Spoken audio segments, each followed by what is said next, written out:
Since the circuit breaker measures kicked in, I've been spending a lot of time at home with my family.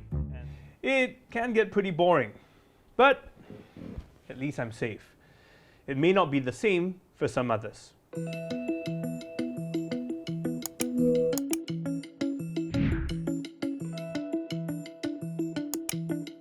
Morning. I wanted to come on here and just do a really quick video about domestic abuse. Over the past few weeks, these messages have been appearing on my social media feed. Individuals and NGOs raising concerns about the vulnerable people among us. So in this episode of Talking Point, I want to find out what happens behind closed doors. Are the safety and well-being of vulnerable groups more at risk? And is more being done to help them during the circuit breaker?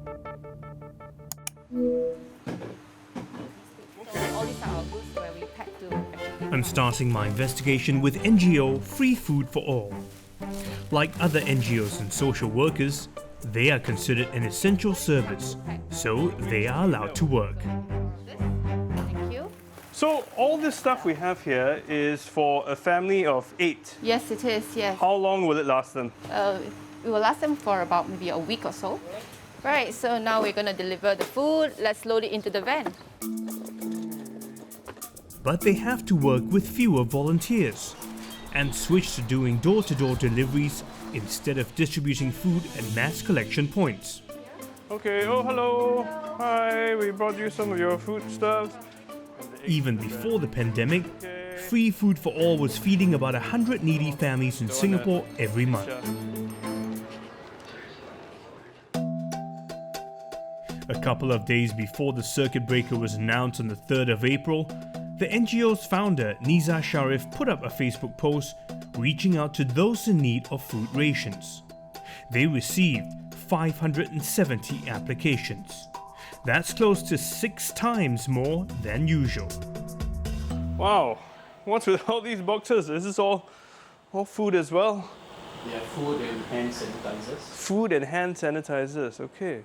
We see a drastic increase in numbers of applicants. Some have messaged me personally, not knowing what to do.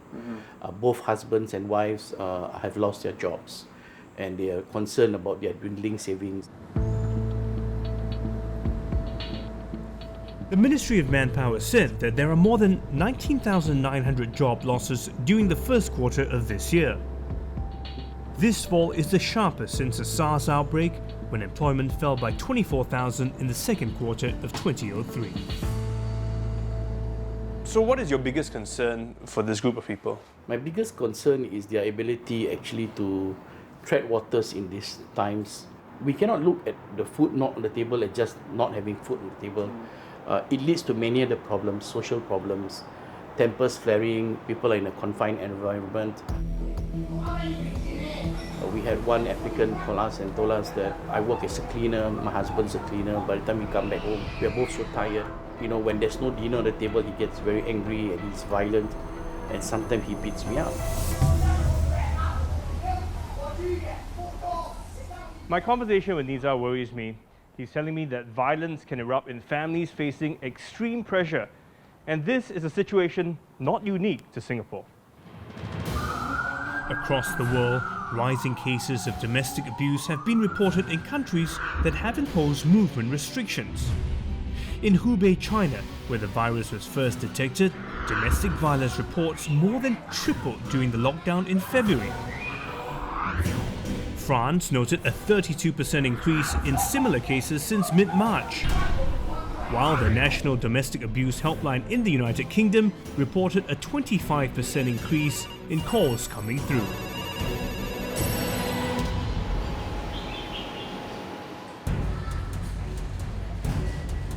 With the circuit breaker in Singapore extended to 2 months, I want to know what is being done to help our vulnerable communities. The Ministry of Social and Family Development, or MSF, is Singapore's leading agency protecting people from domestic violence. They have 2 protection units. One focuses on vulnerable children who are under 18 and at risk of abuse or neglect. And another, vulnerable adults, which includes abused wives, elderlies at risk, and those with mental or physical disabilities. Just get set up here so that we can call in and have a chat with the Child Protection Officer. Hi. Ng Sing Chen is a child protection officer. During the circuit breaker, she can no longer make home visits to children with abusive parents. So this is how she checks in on them. We're checking in with a mom with 4 children. I would usually check in with them about once a week. The family was known to Child Protection about 2 years ago. Parents would expose children to their marital conflict, and there will be physical and verbal violence that the children have been exposed to. The father has left the family. Has that helped resolve the situation? I mean, one would think the violence is sort of gone if only one party is left. I think not completely. With family violence victims, you usually want to also make sure that even if the perpetrator returns, that they are equipped with the skills and the knowledge to reach out for help. We're also concerned about how mom is coping, because at point of referral, there were concerns over how she was emotionally, very unstable, and that also affected her care of the children as well as the children's safety. So in this current climate, home visits and face-to-face sessions are indeed kept to a minimum for critical and urgent reasons that we need to really intervene. We substitute that physical presence we have with our client by checking in through calls or video calls more regularly. So what about situations where perhaps the vulnerable child is not online and you're unable to have a chat with them? How then are you able to check up? Schools and student care and child cares, they are important eyes and ears for us in spotting abuse, in providing a safe space for children to share their worries. So during this period, we have worked with MOE or the Early Childhood Developmental Agency, ECDA, to allow these children to still go to schools and still receive that monitoring that they require. We are not always physically present there. We also rely on a lot of help within the community. Okay, I think I see her name added to the call. Yes. I introduced you to Mr. Steven Chia, okay? He's from the Talking Point show. So today I will just continue my normal conversation with you, Steven. On the other end of the video call is a recently divorced mother and her 9-year-old son, the eldest of her 4 children. And now when all the kids are at home, how is mommy managing? Okay lah, so far so good lah. It's not like hard like last time one. Maybe because there is their grandmother, their uncle who play around. There is a lot of people at the house lah. To help you? Yes. Okay. Then it's like a bit lighten my task lah. They don't want to listen to me. They have my brother to step up and tell them. Then they will tone down and listen. So last time you said that it was a bit more stressful in the past. Why was it more stressful in the past? I remember it all. You remember it all? Because last time at the house only me and my ex-husband, then and the children. So there is no helping hand or someone to turn to. It's quite tough and stressful that year lah. So for now already changed. Oh, hi, Lynn. Hey, hi Steve. Let me bring you to my desk. Okay. I also met up with Lin Ng, an adult protection officer. Like Sing Chen, she checks in on her client via video call. Hello, can you recognize me with the mask? Yes, simple. Lin's client, Ivy, is a 19-year-old with intellectual disability. Her mother, who is also her caregiver, has mental health conditions and was previously found to have violent tendencies towards Ivy. How is doing? 一样咯，也是看他的 iPad 咯。你本身讲最近很多东西一起发生啊，好像比如说隔壁的邻居抽烟，让你觉得有点困扰。这个礼拜里面一切都 OK 吗？就是前天跟你讲的提起了邻居的事这样啦，其他还好啦。当你压力的时候，你记得你可以怎么样解压或者做什么吗？做那种深呼吸咯，好像用手搓的，就是好像有压力，就把一直搓把那个压力搓出来就对了。我不懂那个是叫什么啦。那个 SLAM 啦。最近有没有用到？有了。有啊，几时？前天啊。前天发生什么事情？就是睡不好了，整晚没有睡了。每个钟头就一直看钟，连心情比较坏一点啊。所以你搓了那个东西会心情比较好一点啊。呀。那呢？有什么东西需要 support 的啊？还是你觉得有东西要跟我们一起探讨的？收发只是上次我跟你提到说，他有一次不懂为什么忽然间把2捆那个册子丢进厕所之后，然后下来就OK 了，就没有任何事情给我压力了。So when you do such check-ins, what are you looking out for? Because Ivy has limited ability to actually seek help. This video call actually allows me to capture those visual cues whereby we can actually look out for Ivy's reaction and how she's feeling that day, and if she seems a bit off, then we can actually try to check in like, oh, did something happen, or ask probably more probing questions. So for example, Madam Tan just now when I conversed with her, we also pay attention to her tone because of her background of mental health. So sometimes the way she breathes, the way she talks, and the way she pauses, we also have to pay attention to it. So is this actually a more effective way of checking in on them than them coming to meet you? It's actually helpful through this video call as well, because right now we don't have to make appointment to actually get client to come down, but we can actually see what is really happening at home, what is the home environment like, and then we can pick up cues and signs to do review promptly. Since the circuit breaker kicked in, Sing Chuan and Lin check in virtually with their charges at least once every week. But as I would soon find out, there could be limitations to this remote way of monitoring, especially when vulnerable families are under even more pressure during this period. 有时要哭我会好像静静的哭出来了，没有让我孩子知道啦。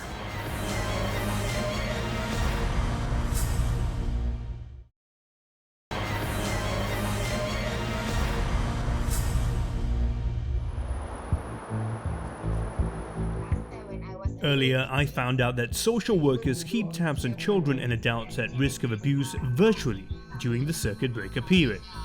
They meet them online at least once a week and try to decipher if all is well at home through visual cues.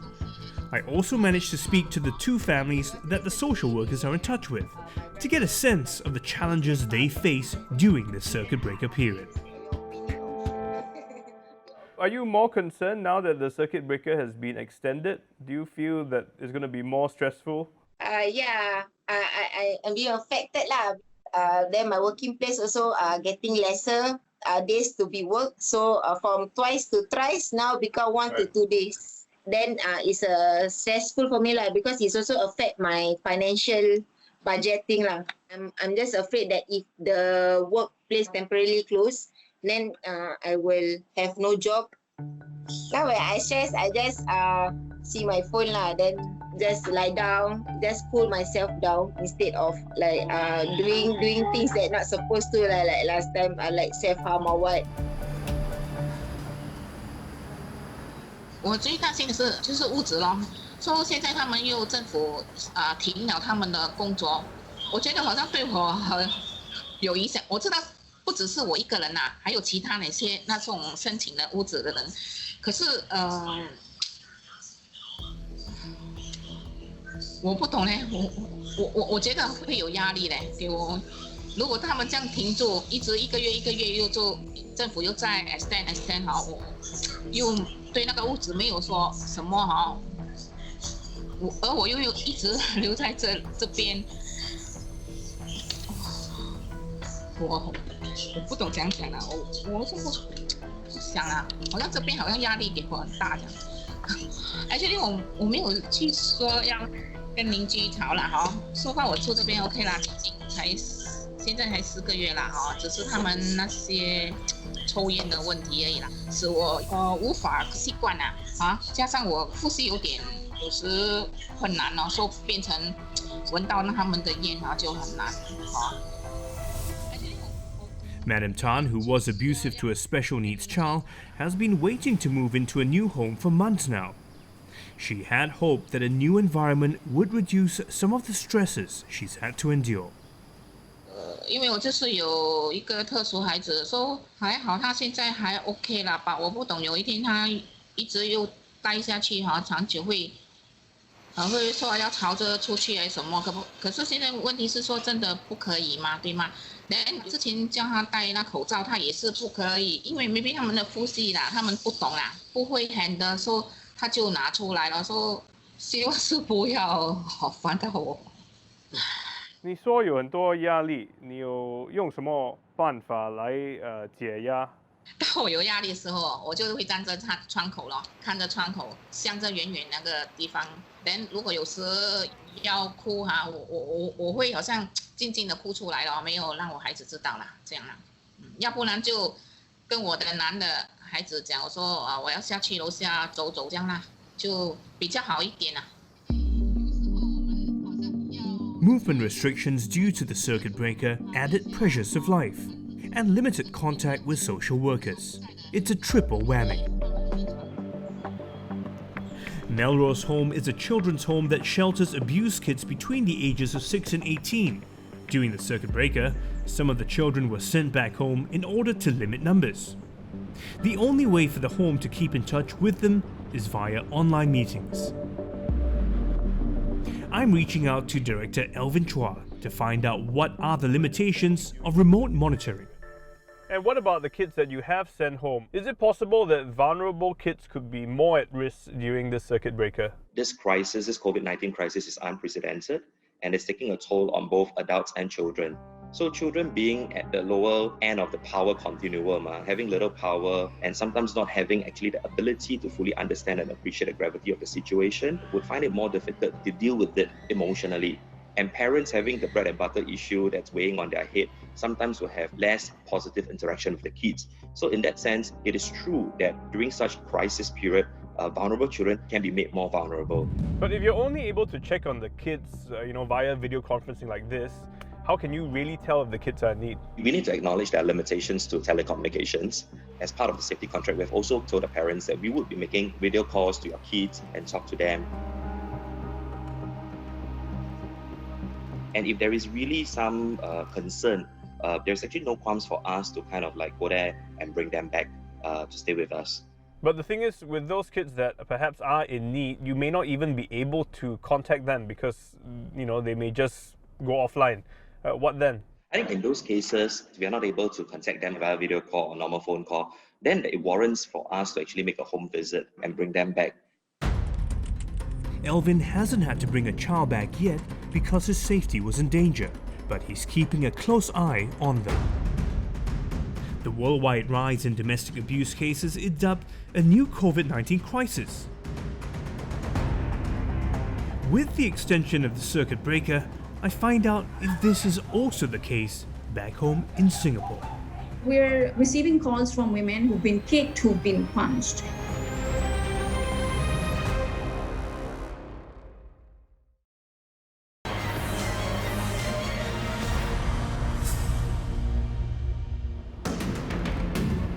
I've been on a mission to find out how we're protecting the vulnerable during the circuit breaker and what more can be done to help them. When I started this journey, I was told that stress could be a trigger point for domestic abuse. 5 weeks into the circuit breaker, I want to know how the numbers are panning out for Singapore. I'm reaching out to 2 NGOs that have been on the forefront of helping domestic abuse victims here. In the first 2 weeks, there were a lot of calls, and out of those calls, about 25 to 30% were family violence related calls. By the 3rd week, we saw it increase to about 35 to about 40%. And we expect this to increase as the weeks go on as well. And we are keeping an eye on it as well. So can you tell me what is the nature of these calls that you're getting? They're primarily spousal violence cases. Of great concern, I think, is the elder abuse cases. It's a small number, but it's increasing and they are really quite high risk. My second call is to women's advocacy group Aware. They tell me that they have received 35% more calls to their helpline even before the circuit breaker started. A lot of people have asked us, are you going to see a surge in cases? And that's always been a really difficult question to answer, because on the one hand, we know cases are going to go up, but on the other hand, we know that survivors are not going to have the usual respite options, usual access to support networks available. So what actually we're going to see is that the real surge will come when the circuit breaker measures are lifted, when people will be able to access support networks, access help, go to the police, to file complaints. That's when the real surge is going to take place and will be reflected in numbers. So you're saying, in a way, during the circuit breaker period, there will be a surge in cases, but they will just not be reported till after the situation? Correct. I also reached out to the Adult and Child Protective Services at MSF, and they told me they had seen a 14% increase in inquiries in just the first 2 weeks of the circuit breaker, and that this is something they're keeping a close eye on. Eventually, the circuit breaker will end, but it's likely that some restrictions will still exist until the pandemic is completely over. And with the economy ravaged, the danger could intensify.